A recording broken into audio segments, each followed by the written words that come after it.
Hey everyone, it's Winsall Danny. This is going to be the last video update for the race, and I just want to thank everyone for all of your time, all of your feedback. I hope you've enjoyed these videos. I thought I would start out by talking about the current situation in the race and then sort of do a quick weather for the couple of boats that are left in, and then I'll just look at an overview of the entire race. So this is where we are right now. There's one more boat, a multi-hull, I think called Tramp. The Tramp, yep, back here, sort of approaching Fox Island, and we got, oh boy, looks like about, I don't know, 8 or 9 boats left here on their way to the finish. Boat speeds are a little bit slower back here. Excuse me, a little bit faster up here.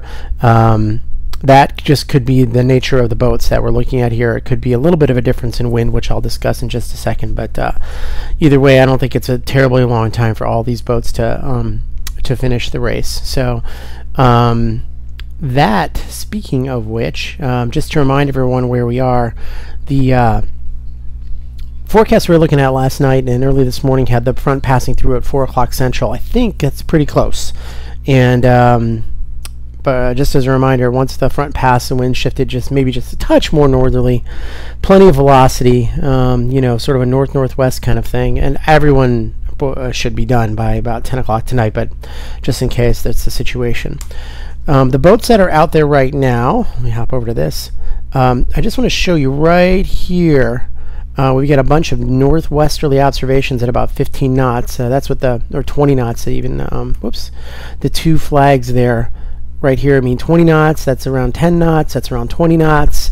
So we're looking at that wind shift is the front. It's right behind the front actually, and it looks like it's progressed to about right here on the lake. So if these boats that are on the way into the bridge haven't picked up that northwesterly yet, we could see a shift to that northwesterly really soon. There's even a touch of a northwesterly right here, so now I'm wondering whether I didn't go a little bit too far back with that front. It's more like right, you know, around there kinda. But fronts are hard to identify sometimes, so regardless, we're looking at that shift coming through, I think, really soon. Not bad by the models. They really did a nice job once we got going on the race.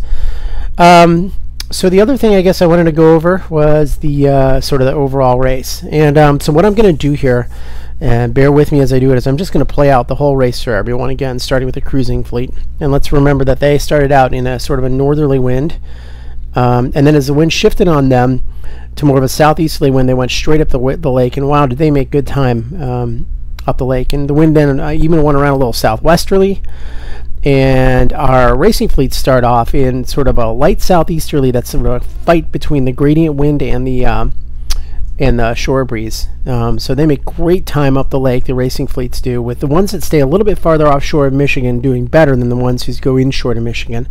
About this time, you're going to see everybody hit a wall up in the Manitous. Watch the race compress, and the guys in the back catch up with all the guys in the front. The guys in the front start going sideways through the Manitou Passage. A couple of boats go around the Manitous and do really, really, really well. And then the wind picks back up, and boom, everyone gets launched, and it's one giant parade in towards the finish. It's really, I haven't done this race as many times as a lot of people have, but boy, that was a heck of a parade there at the end. From the Manitous on in, I think you guys saw the video, or the picture that I posted last night that had, I think 100 boats in the Manitou Passage. So I'm just going to replay this one more time, maybe do it a little bit faster, just, you know, and sort of get the enormity of this thing here. So there go the cruisers. Sped it up a little bit. Right now they're getting there southwesterly. Look at them go. We got a little error in the tracking program here. Just ignore that. Now here come the racers. They start off in a light southeasterly. It goes southerly. Now southwesterly on them, and they're all charging up the lake. Right now you see the cruisers begin to slow down in the Manitous. The front of the racing fleet gets there. They stop in the Manitous. Here come all these guys. A few guys keep moving up there. Now the wind picks up, and bam, look at everyone go. This is like last night at about 10 o'clock. Really, really, really fast finish to, well, it really was a quick race, and a relatively compressed race. You know, a lot of times we get finishes on Tuesdays and stuff, and or they're spread out, or, you know, one section can be spread out across 12 hours. That was not the case here. So again, that was my last update. I really want to thank everyone for all of your interaction and friendship and time on Facebook. I'll probably make one more post here after the video just to kind of say goodbye. I'll be following along, and from here, anything you see on the on the Facebook page, other than sort of response to that one post I'm going to make, is from people up on the island. I am not up on the island, but people up on the island who are going to be able to post pictures of the awards ceremony and fun stuff like that. So have a great one, and I look forward to seeing everyone around, and at the latest, certainly next year when we do this again. Thanks. Bye.